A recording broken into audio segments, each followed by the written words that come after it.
Welcome to Football 301. I am Nate Tice.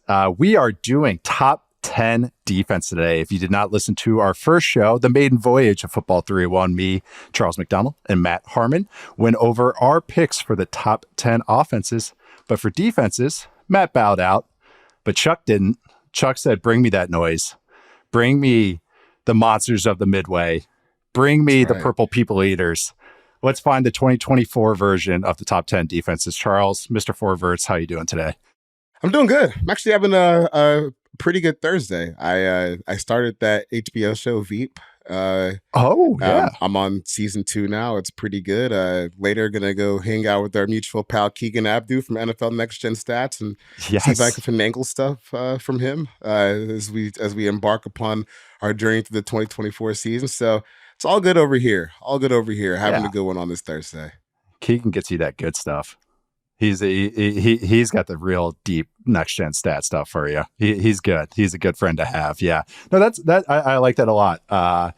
Me, not so much. My Thursday's boring. Since I do this show and I'll probably do another show. I just finished writing. I feel like when you finish writing, I'm just like, I'm good. I'm good for the week. Like I just want to unplug and do everything. Check out my breakout players for 2024 season. Speaking of that, but we're going to go on to defenses. We're going top 10. We'll go in reverse order, starting with number 10. We'll list off each of our teams. We'll do some honorable mentions at the end, and away we go. Charles, you have the floor. You have honors. Who is number 10 for you for 2024? Number 10, I have the Jacksonville Jaguars, and I want to say, I feel. We talked about this on the first show with Matt, where we were talking about kind of like the honorable mention tier and how, some of the guys in the honorable mention tier could easily have a case for being in the top 10. And Ravens fans got really, really upset at that notion for whatever reason. But I feel like it's even more jumbled up with defense, or maybe I am just picky about like the defenses I like, because when I look at these lists, we have to come up with a top 10 list for defenses, but I don't really feel like there are 10 good defenses.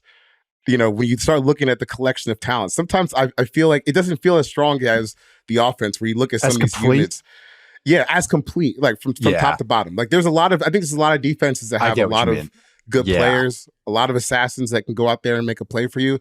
But as cohesive units, there are only a few where I was like, I feel really good about all 11 players here together.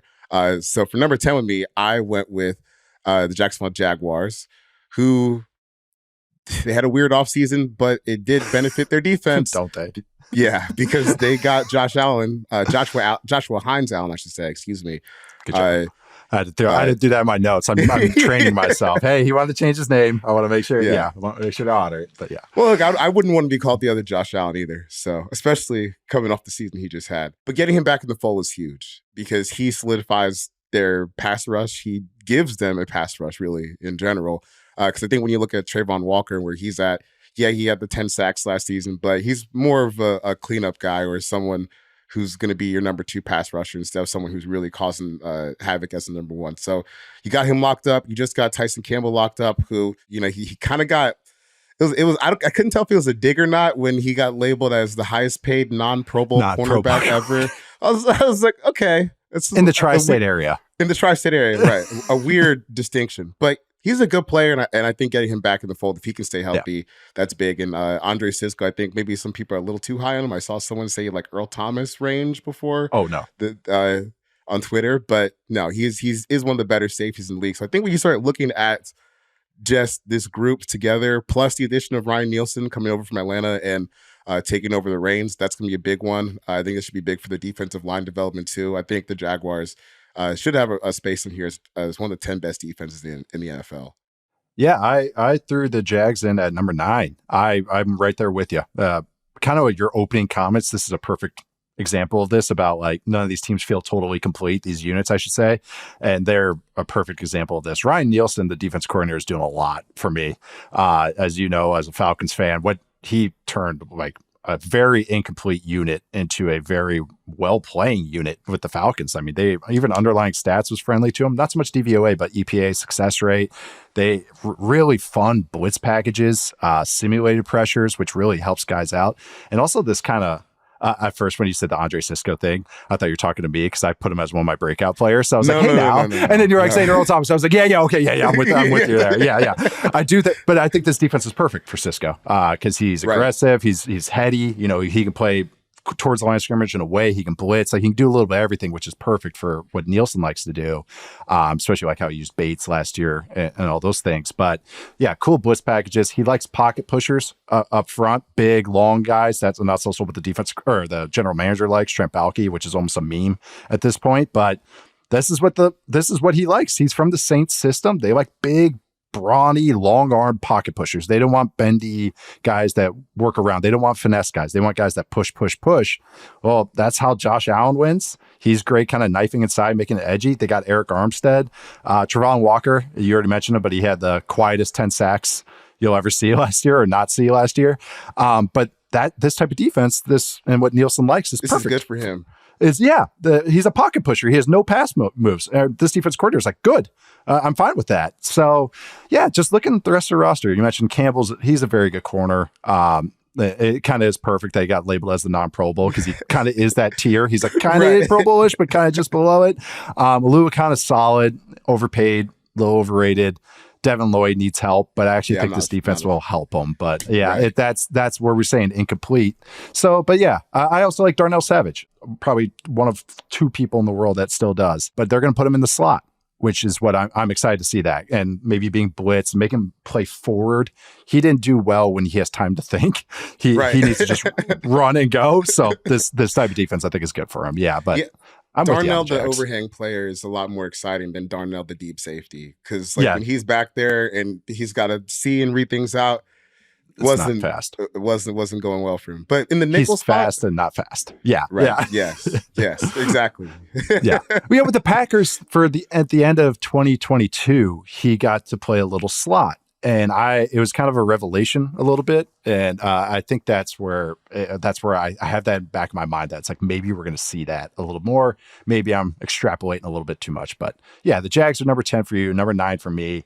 My number 10 team is probably my spiciest team. If I'm starting off, I like this one though. I'm starting off a little heat. I'm going with the New York Giants at number 10, and I'm pretty fired up to talk about them. Another new defensive coordinator that I'm a fan of, Shane Bowen, coming from the Titans. I thought he did a lot of interesting things there in Tennessee. I think Vrabel kind of got some credit for it. And before that, Schwartz was getting some credit. But then this was kind of his show last year. They always were facing injuries, probably because Vrabel, they've always picked injured guys, and Vrabel probably runs hard practices. So I think that's why he had to deal with it. But he did a lot of interesting things, like him and Nick Rawls with Arizona, and I guess Spags as well with the Chiefs. They try to do a lot with 3 safeties, and I don't mean big nickel, like not just slot big guy, but more 3 safety shells, where it's kind of like 3 guys back there. Budda Baker with the Cardinals is like a rover back. But what he did with like Roger McCreary in the slot and did these other kind of interesting things, I want to see what he does with the Giants. So, but personnel-wise, love their front. Dexter Lawrence is awesome. I think they're going to be playing Raheem Nunez-Roches up there too. That's a lot of beef. Brian Burns, I think, is in a good spot now, kind of a low-end 1 pass rusher. Thibodeau gets bumped down, and I think that's good for him. So that all is making sense to me, and I think they can play the run and pass equally well. Their linebackers are pretty solid. I like Ararake. Sorry, I'm going to mess up his name every single time. But then, DBs is their weakness. Deontay Banks is a star. I really do think that. Nubin's a rookie.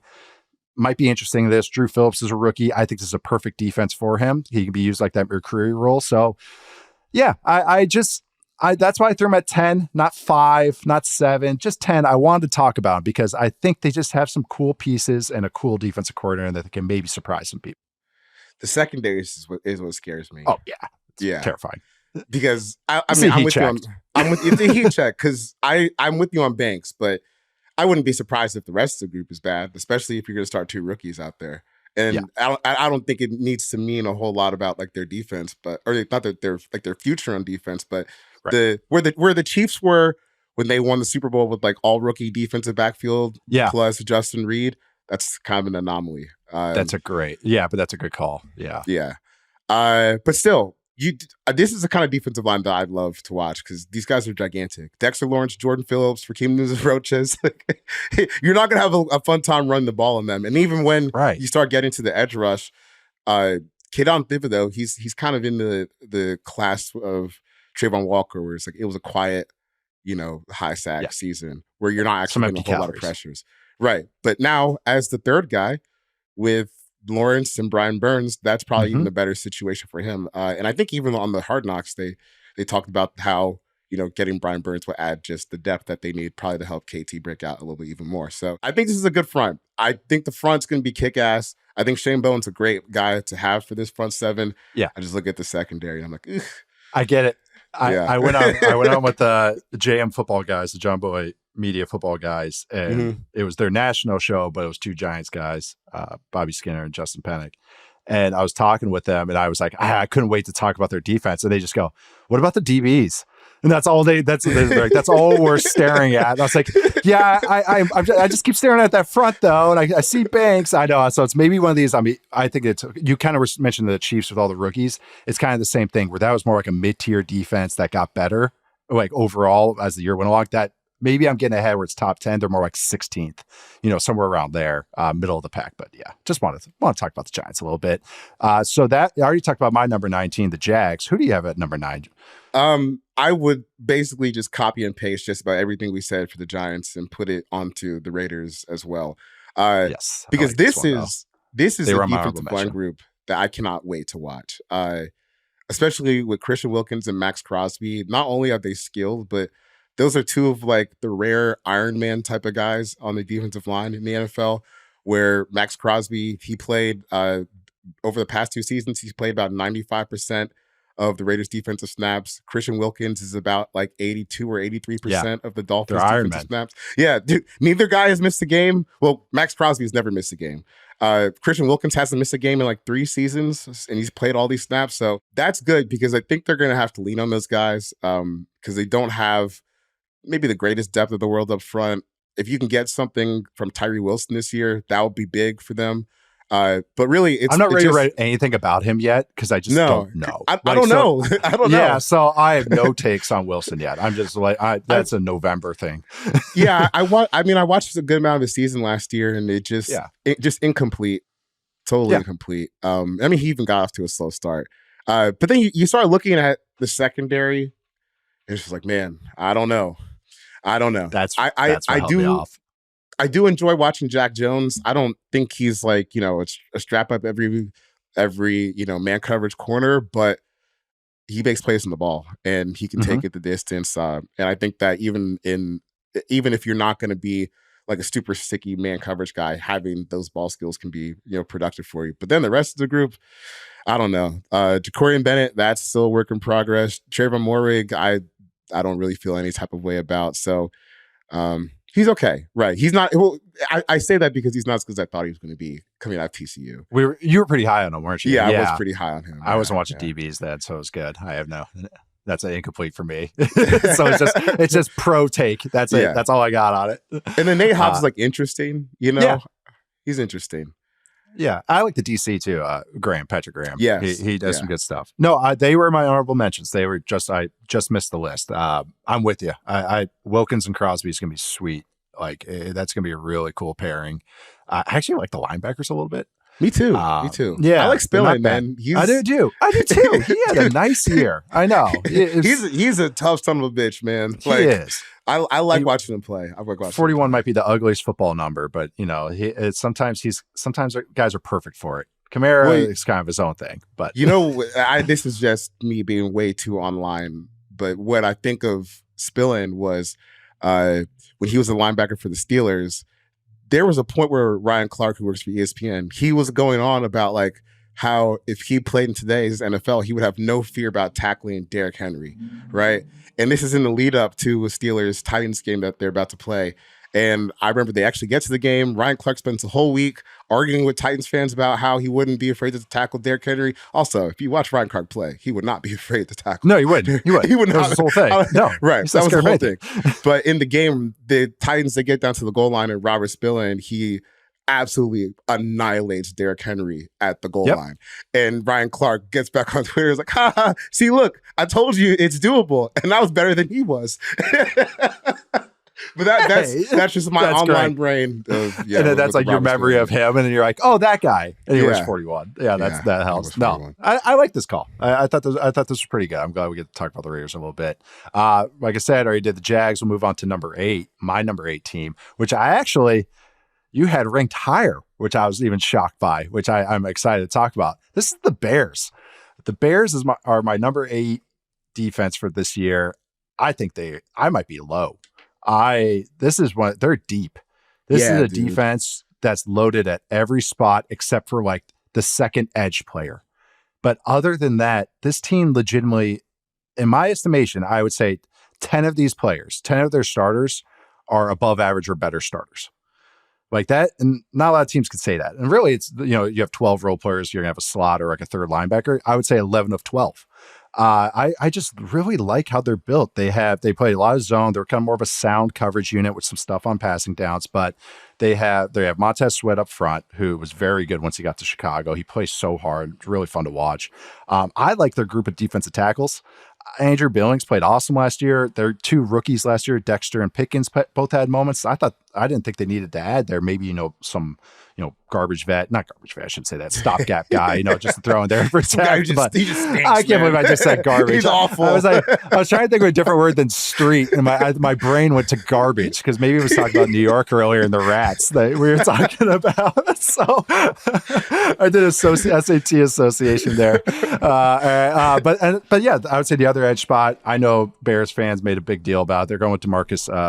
I want to say DeMarcus Lawrence, DeMarcus Edwards, DeMarcus Walker. So it's fine there. But then you go 3 playable linebackers, Jack Sanborn, Edmonds, Edwards.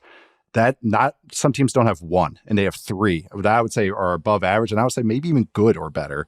And then I think they have a great DB room. I think their corners, their 3 corners is the best trio of corners in the league. I'm willing to stand on that one. There's going to be another one we'll talk about that's pretty good, but Jalen Johnson, Tyreek Stevenson, and Kyler Gordon are fantastic.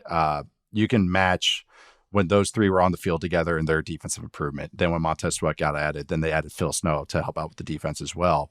But I had Kyler Gordon as one of my breakout players too. I think he's great in the slot. It's kind of funny him and Trent McDuffie were teammates because they kind of do the same thing. Kind of funny that they were both teammates at college. And I like the back end. Yeah, so I wanted to list off just all these players because that's why I like them. I think it's a defense that doesn't outthink themselves, and they have a lot of good players. And if you look at it, there's back half of last year, they were a top 6 unit. So yeah, I put them at 8, which was a little bit of a hedge. I almost wanted to go higher when it was all said and done, but I went with 8. You had them at 6 though. So, yeah, I had them at 6, and honestly, I wanted to put them at 5, but maybe I almost made them 5. It felt maybe I don't know, but it feels spicy. But I think the more you think about it, it's really not that spicy. Nope. Because also they've already put like proof to concept when they improved last year after they had the Montez Sweat trade. I will say, start of last season, it was looking a little spooky. It was looking a little spooky because they had a point where Tremont Edwards and Tremont Edmonds and TJ Edwards, they had allowed just about every catch in zone coverage to come their way. That's right. They were almost at 100% completion rate for like the first month of the season. And then they started to get better on their own. And then they add Montez Sweat. And that when it's really, really turned around for them. So I'm with you. I think the DB room is pretty damn exciting for them. Yeah. Kyler Gordon, if we're talking about big improvement guys, that's a guy who took he looked huge like a steps bust as a rookie. Oh my God. Yeah. I remember after his rookie year, I was like, man, you probably need to draft his replacement to get him out of here. And honestly, they might have tried with Tyreek Stevenson, but then they ended up having 2 good corners. Stumbled into it. To build around. So you're looking at Jalen Johnson, Tyreek Stevenson, Kyler Gordon, Jaquan Brisker. That's a damn good secondary that you can still also grow around for the next couple of years because only Johnson is on his second deal. So we'll see what happens with Byard. Looked a little barbecue chicken last year with the Eagles, but that could have been a little slow. Yeah, that could have been just Matt Patricia malfeasance. I'm willing to chalk it up to that. We'll see what happens this year, but this is a really, really good defense. And what really excites me also is Dexter and Pickens had their moments last year, but those are also two guys with like huge upside that could really turn into like every down impact guys. I think especially Dexter when you just start looking at the frame and the athleticism. So Bears, this should be a fun team, and I don't remember the last time I said that about the Bears really. I know. There's been a lot of hype about the offense, and I agree. I'm excited about the offense too, but it's the defense that's going to be like what they, weird Bears are going to be built around their defense, but that's kind of just what they're going to be. But this is the stat I found was Pro Football Reference will have like an expected points column. So positive is always better, but they'll have offense, defense, special teams. So Bears weeks 1 through 5, every game was negative. So that meant they had a negative performance by expected points. Kyler Gordon comes back in week 6. They hire Phil Snow in week 6, and I think they've traded for Montez Sweat in week 7. But weeks 6 through 18, 8 out of 12 were positive. So all 8 were in the back half of the season after all those moves were made. So I think it's just only going to continue. I'm pretty excited about this defense. But moving on to your number 8 team, who I actually was a little higher, and I'm excited to talk about this, but who's your number 8 team, Charles? Dallas Cowboys. Yeah. Am I too low on them? I don't know. Am I too high? I have them at number 3 for reference, and am I too high on them? Because I don't know. I'll let you go because I'll tell you what brought me back. I'll tell you what brought me back. I got stuck because I feel like honestly I wanted to leave them off the list entirely. I thought about it for a sec. To be spicy. I didn't want to leave him off entirely. But I feel like you do have to kind of respect getting Diggs back. That with Bland, that's going to cause a lot of quarterbacks problems, just making plays on the ball. Obviously, you still have Micah Parsons. DeMarcus Lawrence is still a solid player.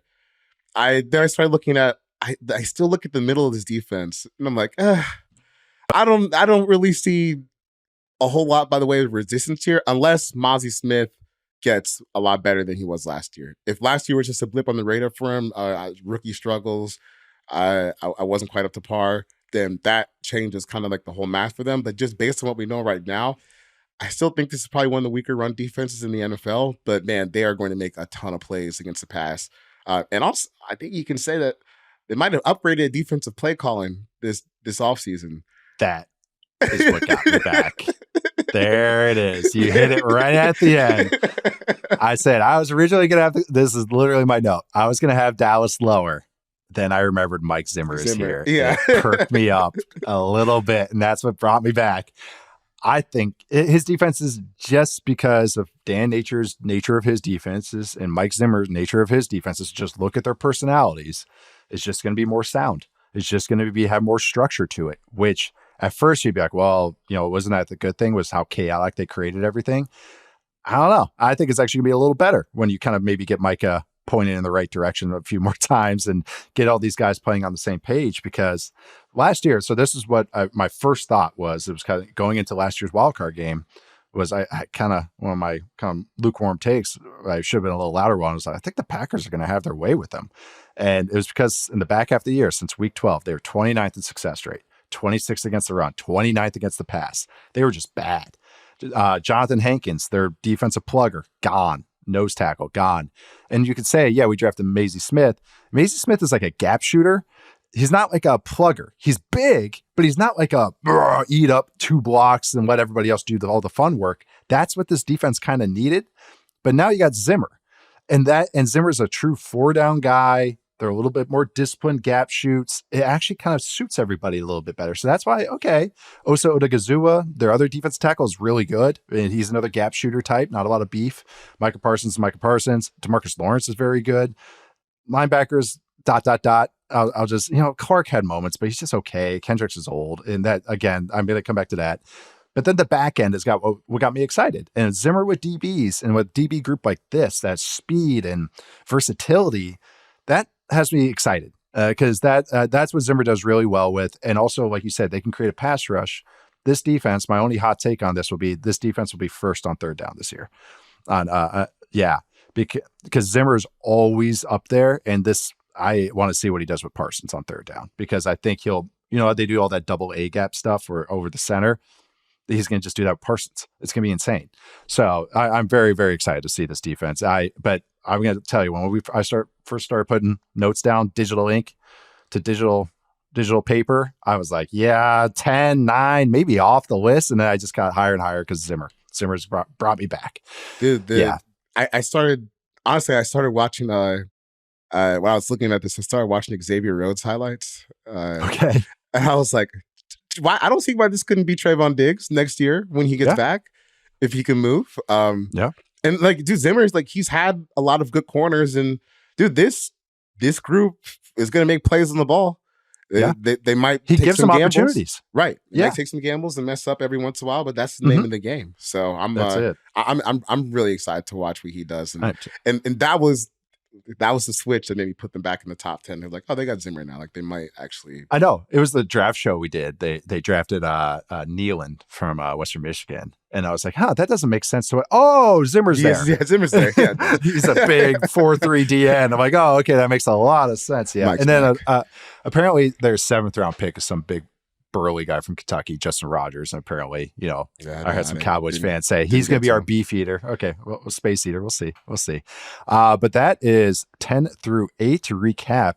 I had the Giants, Jaguars, and Bears. Charles had the Jaguars, Raiders, and Cowboys. Let's take a quick break to pay the bills, and we'll be back with the rest of our list. We're back. Rest of our top 10, or a chunk of the top 10. Might have to take another ad break before we get to the tail. But we're going to number 7 here. Charles, who do you have at number 7 for top 10 defenses in 2024?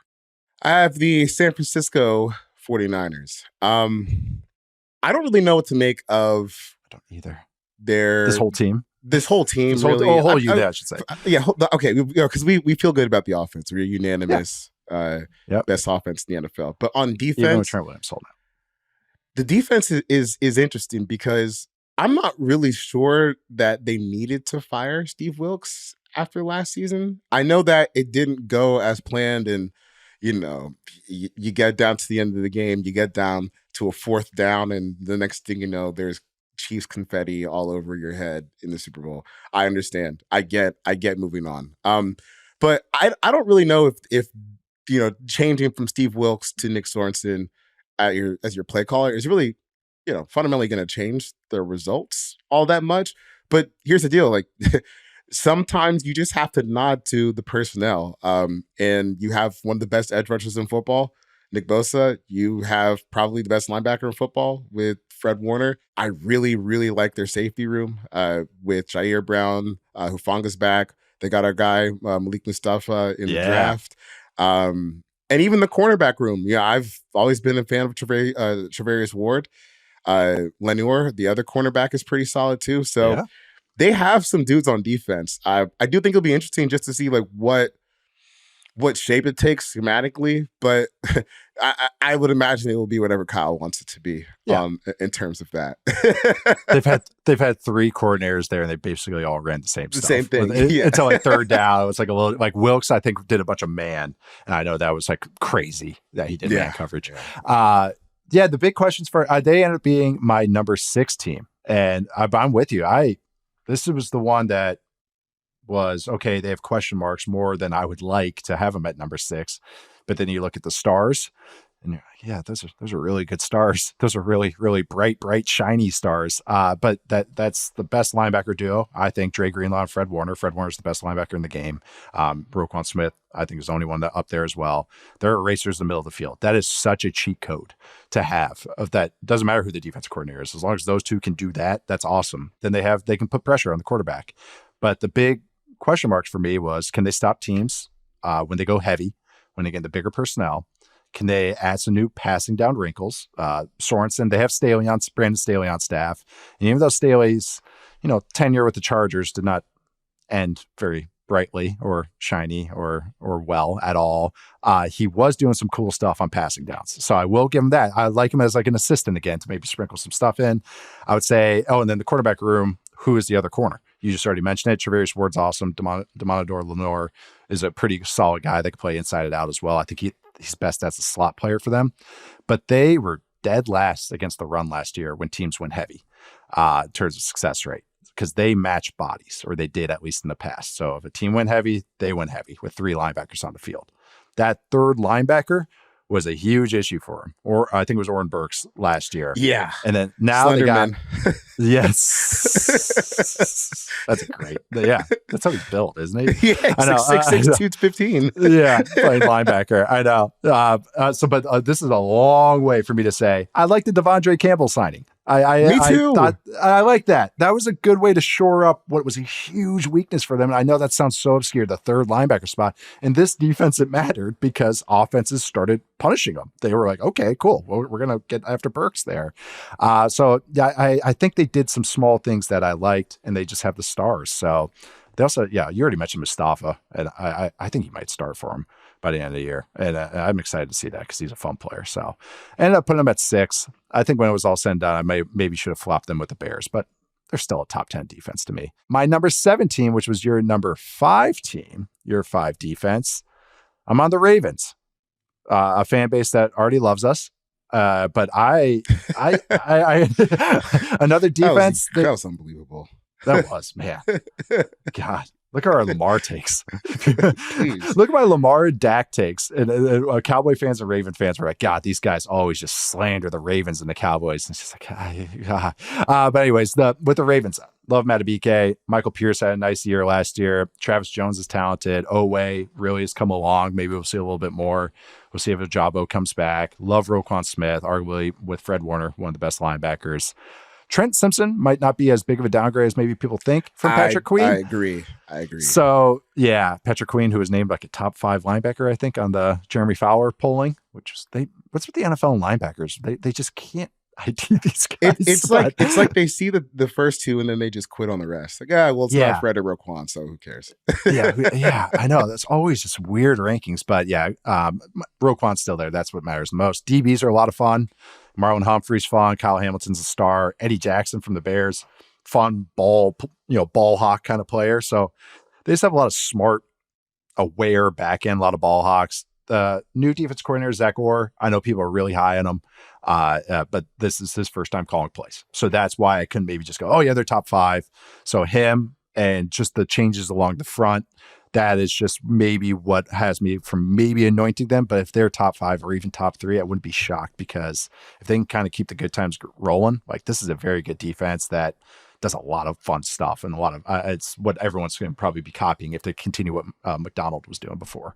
You have them a little higher than me, though. I really like the defensive line. I make it's kind of interesting because I like the interior of their defensive line, because I think they can still beat you up there. Madubuike is a monster, and he got paid appropriately for what he did last year. You still have Roquan Smith in the middle, and like you alluded to before, I think having Roquan Smith makes having Trenton Simpson being your other starting linebacker okay, because if he can run and he can kind of get in the way like Patrick Queen did, they will probably be fine. Pick the center. Right. That's it's kind of like, it's like having Jason Kelsey on your offense, right? Someone gets to do the big boy things. Else. That's Roquan. And then Trent Simpson can do what he does best, which is probably just going to be run really fast and make plays in space, which is sometimes that's all you need to do. But what still gets me excited about this defense is the secondary. Marcus Williams is a beast. Kyle Hamilton, we talked about him before earlier this summer. He is one of just the craziest defensive players you'll see. He's like a pterodactyl in the box that can really do just about anything on a football field. And then even like getting Eddie Jackson at this point in the offseason, it just feels like that was where I was like, oh my God. I like that. Peak Ravens. Just, go out and sign Eddie Jackson to a 1-year deal. And then I think people are going to be surprised with what they see from Brandon Stevens this year at cornerback. If you're not too familiar with him yet, I would say get familiar, because I think he's one of the more underrated cornerbacks in the league. And Marlon Humphrey, I feel like Marlon really gets underrated sometimes, because Marlon's one of those players where like the lowlights look really bad. Like when he has a bad play, it looks like the worst play you've ever seen someone make. Because he doesn't back down. Right. Yeah. He doesn't back down. He doesn't back Yeah. down. He's going to go out there and play press. He's going to be physical. He's going to be aggressive. You're going to get beat sometimes doing that. But more often than not, that's a really reliable player that you can have. And when you can have that skill set with that like play style, that's gonna be a big boost for your defense. So I really like the interior. I like the linebacker situation. I love the secondary. I think the edge rush could probably still use some work, but overall, like the spine of this defense is still super duper strong. Especially just how they play. The fact they have Marcus Williams and Eddie Jackson and Kyle Hamilton. It's like three of like the kind of more heady, maybe gambly type of safeties all in the same unit, and that's kind of fun. Like kind of like guys that they'll make quarterbacks, they'll punish quarterbacks if they kind of are a little slow on something or they try something a little too many times. Kind of like NCAA AI or College Football 25 AI. I've learned. Can't keep throwing that crossing route, Nate. You got to throw the dig sometime. Yeah, they're going to punish you. But yeah, I'm the fact that you had him top 5. I actually forgot they had TJ Tampa. They got from Iowa State. I actually liked him. They drafted Nate Wiggins, so they do have some reinforcements at corner. Wiggins was, I like that. He was just skinny. That and I think Emmanuel Forbes really hurt him. Because I think that was in some people's heads because he's twitchy. He's got some ball skills, and it was in my head. I'll tell you that. I liked him. Yeah. We liked him. We always kind of pumped up on our mock drafts. We were good. I like Nate. I like Nate Wiggins. I like Nick Tice. It's a good name. But there was like just a little bit of fear with the Wiggins pick to me, where it's like looking at the frame. But I do think he's like sturdier, like in the frame of like actually playing football that Forbes was at Mississippi State. You know, it's not like he's getting tossed like off the screen constantly. So and he could stay sticky. He was physical and stuff, like when he wanted to be like physical with receivers and stuff. It's just, they got, that's just another thing I wanted to bring up. Marlon Humphrey's a phenomenal tackler. So you don't need another guy that's like physical and can tackle. Like, you already got that. So sometimes you need, it's like the receiver room, you want like the basketball lineup. Like you need a DB room that's kind of got different little, cast of character. So I didn't, he's a good spot for him and Eddie Jackson as well. But we already did both of our number 6s. That was the Bears and the 49ers, 2 teams we're pretty stoked about.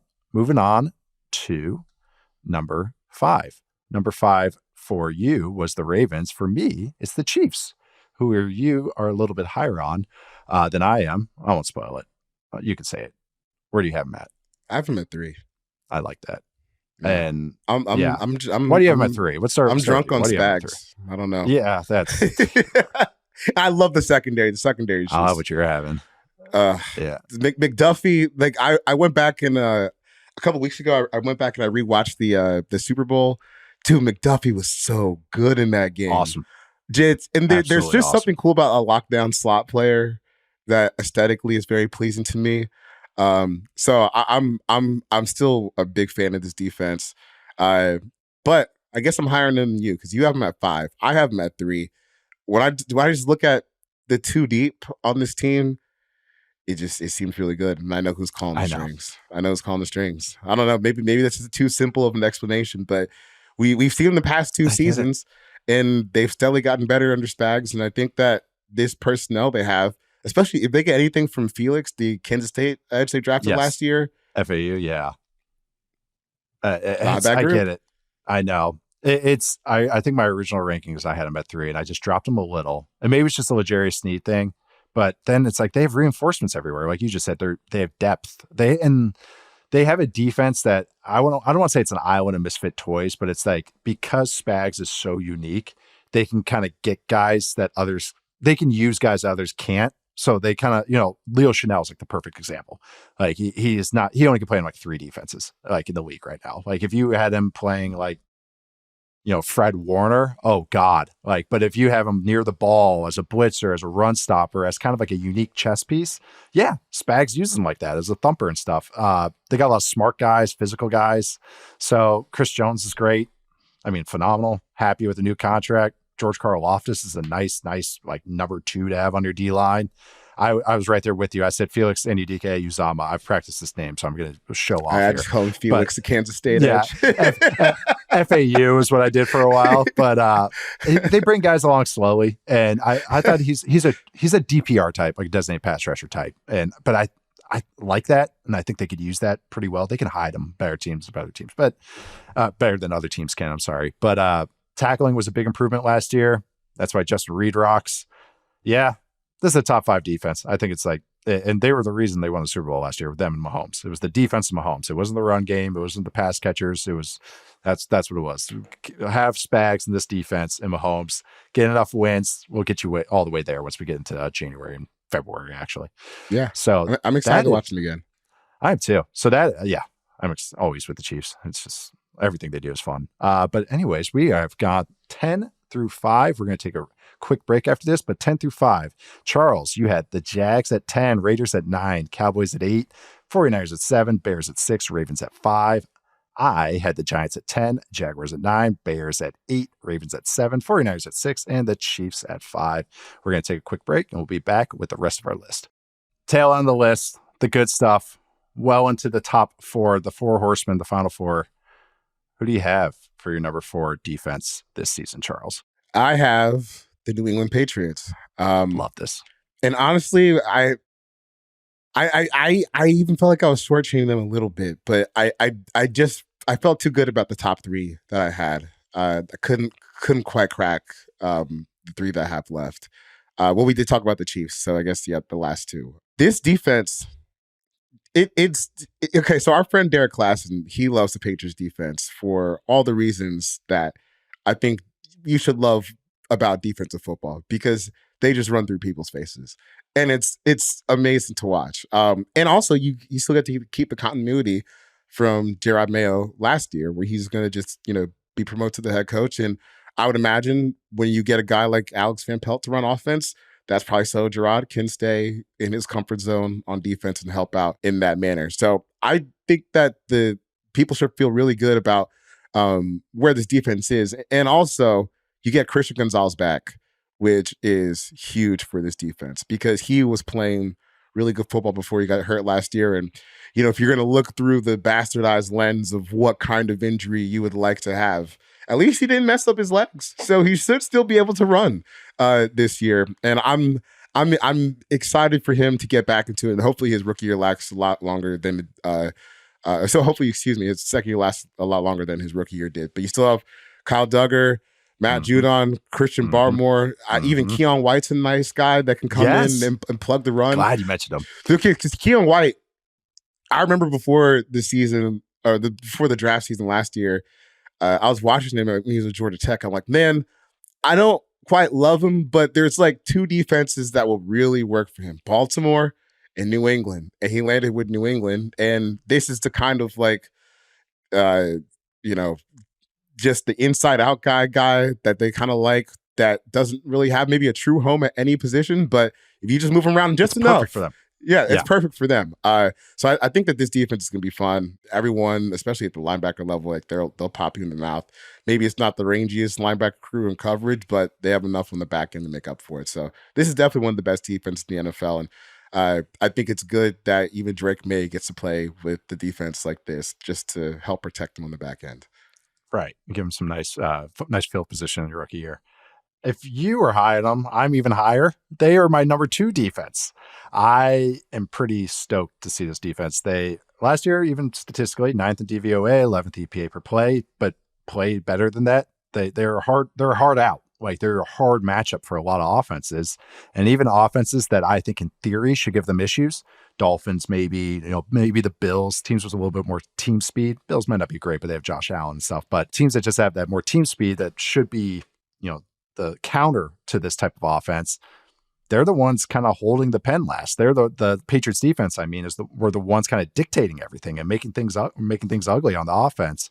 That was without Judon for much of the year, without Gonzalez, who you mentioned, who looks like a star. He looked fantastic from week 1. Yeah, everyone's coming back. They run the same scheme. Christian Barmore rocks. Like, he's freaking awesome. I'm glad you mentioned Keon White, because I was going to make sure to bring him up. But they just got a lot of fun players. Marcus Jones, another fun player. They have the linebackers that work for them. Like you said, they're not rangy, but it works for what they do. So, yeah, this is my number 2 defense. I feel pretty good about it. I think this is a pretty easy top 5 defense when it's all said and done. I think it's going to really, really kind of help them out. Like you said, a young offense out. So that was your number 4. My number 2. My number 4 team is the New York Jets, who originally were a tad higher, and then I kind of had a couple hesitations as I started breaking this down. But I understand them. Yes. I don't want to steal your thunder yet, but I think the Jets, though, love Quincy Williams. This is one of my favorite players. Love CJ Mosley.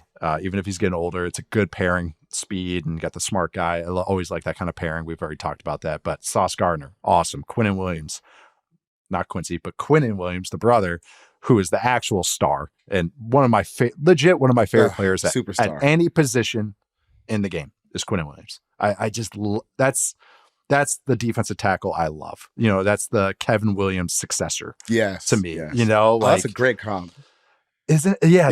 That's him. And yeah, so that I gotta love him. But this is where some of my hesitation started coming in. I love their back end. I like DJ Reed a lot. He's a really, really good number 2. Tony Adams, Chuck Clark, fun on the back end. I think they're going to miss Jordan Whitehead a bit.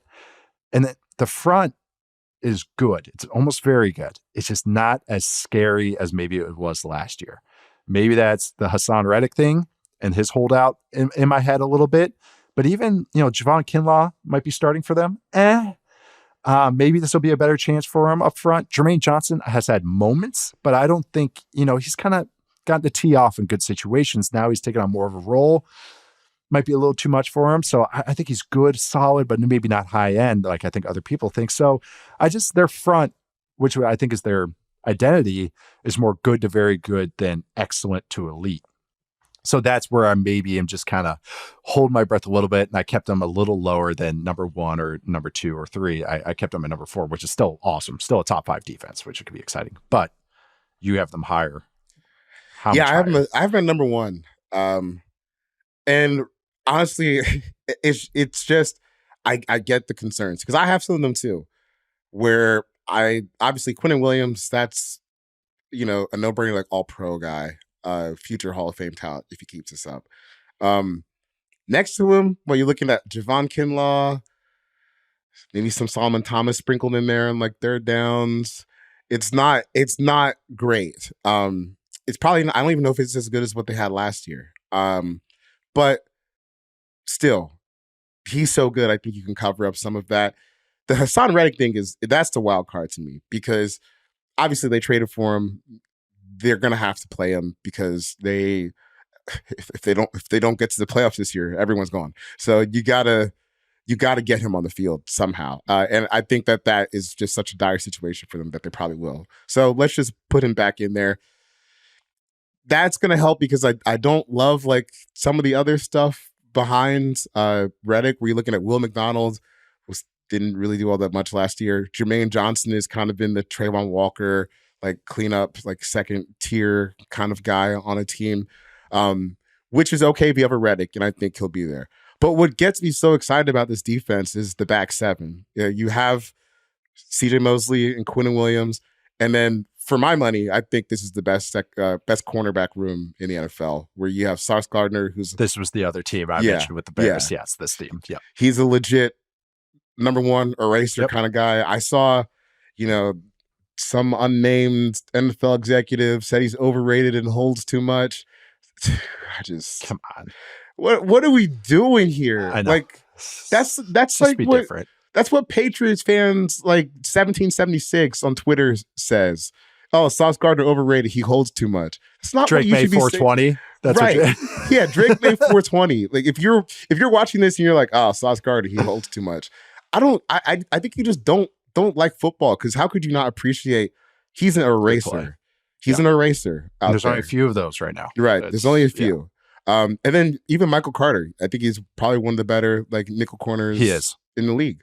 So you look at those 3 guys, I still think CJ Mosley is a good player, even if he can't run like he used to. And then Quincy Williams is just a hammer. I know. It's so tough, man. Quincy and Quincy. And I know him. It's just, it's hard. I know.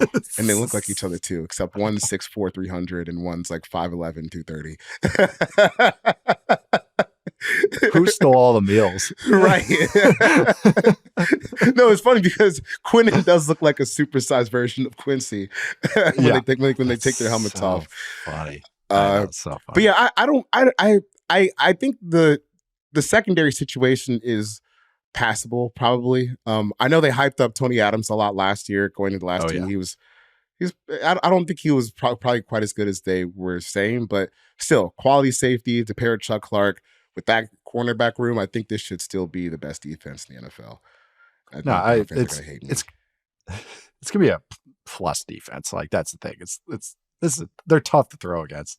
Watch what they did to the Texans and CJ Stroud at the end of the year, even when they had nothing to play for. Watch what this defense was doing. And I know they've lost some of that personnel, but a lot of the cast, the main characters are there. And yeah, that's you keep coming back to that even when their offense was doing nothing, I mean, doing worse. They're doing more damage to the team than actually like to the other team. Their defense kept playing. So that attitude's always there. And I totally get it. I had them at 4, which was kind of my hedge, but I totally understand the one argument. You know what play I'll never forget from last year's Jets season, and speaking of the offense shooting them in the foot, was it was the Black Friday game against the Dolphins where Tim Boyle threw the Hail Mary pick 6 right before halftime to Javon Holland. And I'll never forget that because I forgot about that play. Right? That's the kind of stuff. And then, this is where like the football psyche stuff kind of gets interesting to me, where people would be like, oh, the Jets defense quit. Hell yeah. Hell yeah, they quit. Wouldn't you? On a Hail Mary? Like, what am I playing for? Like, we're throwing Hail Mary. We're throwing pick 6 Hail Marys 100 yards before halftime on Black Friday. I'll never forget that because, I was home for Thanksgiving.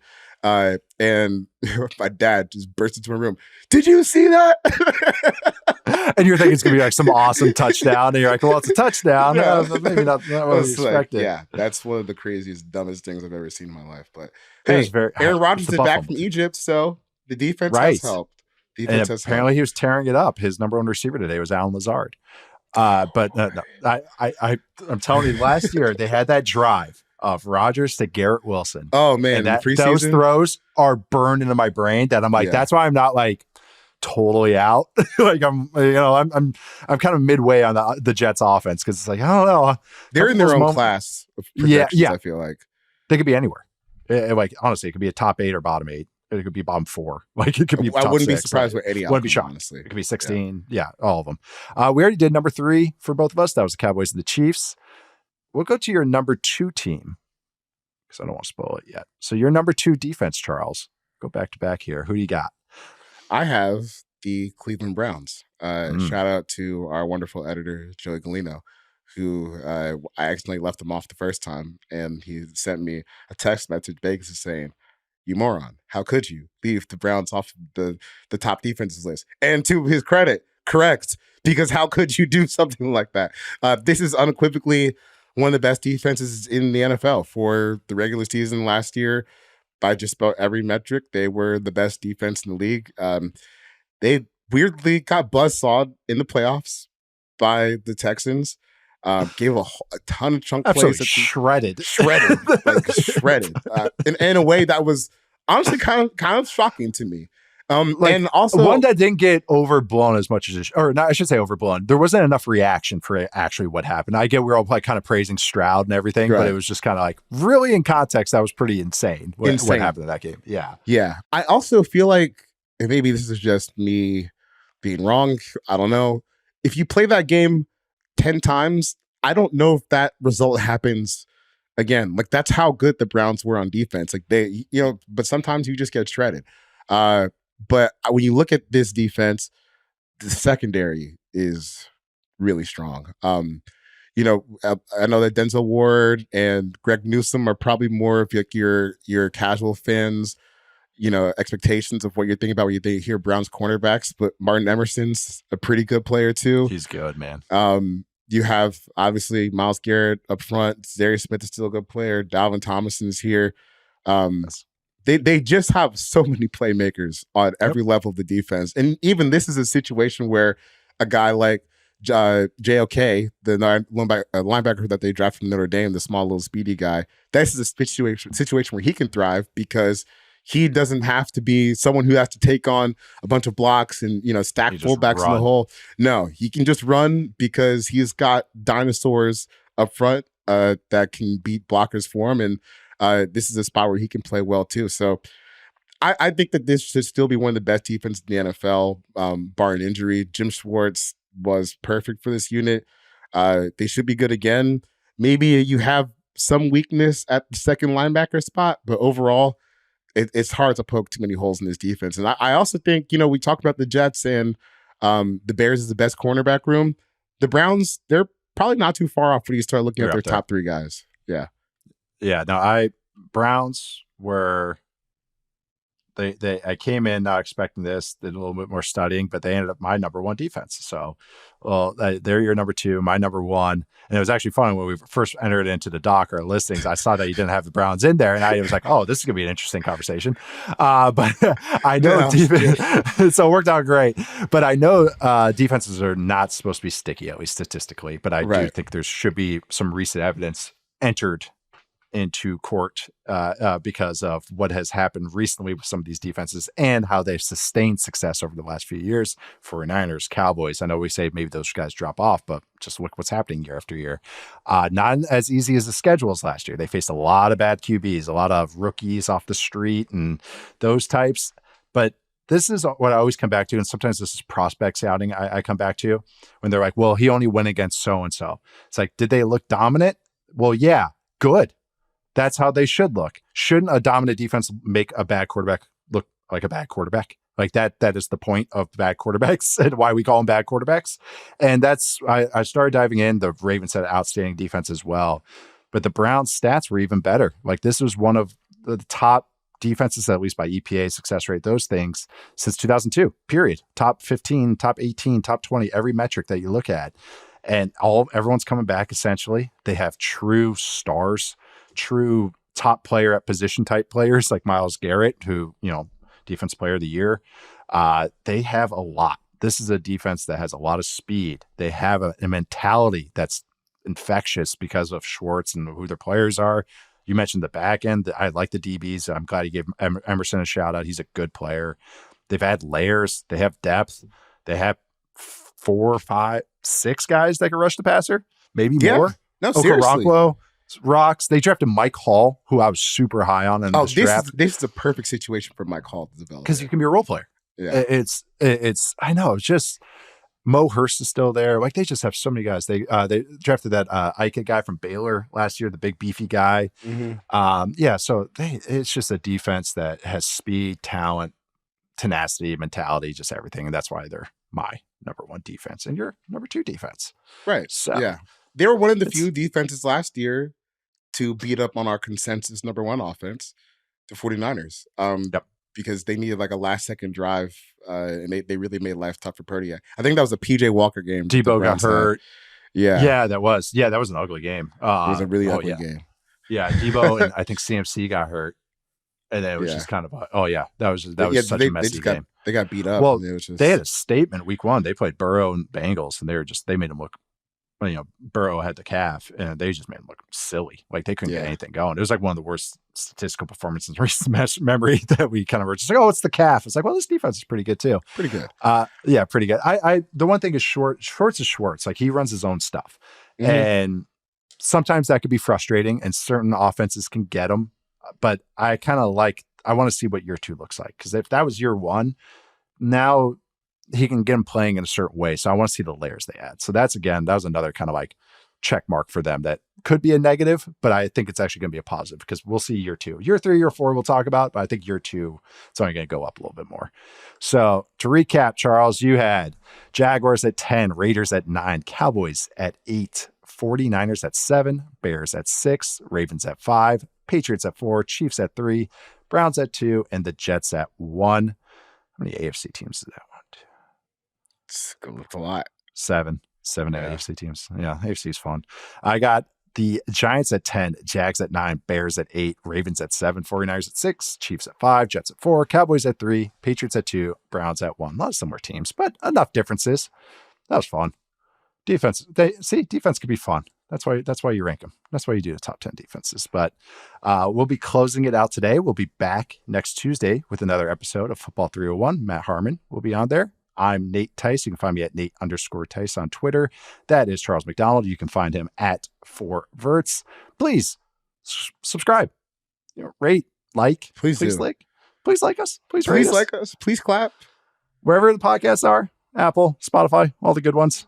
If you don't like it, I'm going to start saying the Mountain Dew is racist. Please clap. Please clap. Watch us on YouTube.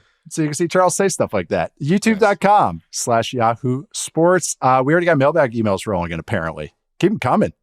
I love mailbag questions. You guys are smarter than I am. And I just get in my own little bubble about the Cardinals offensive line and third tight end. So I like your mailbag questions. Send your questions. The email is football301mailbag@yahoosports.com. Emails are great. Videos and voice notes are even better. So we can just, we can hear you guys. Put a voice to a name. Put a voice to an avatar. That'd be nice. But thanks to Brett, Adi, Joe, everybody behind the scenes. Thank you guys so much. We'll be back on Tuesday. I'm Nate. That's Charles. Have a great weekend. We're out.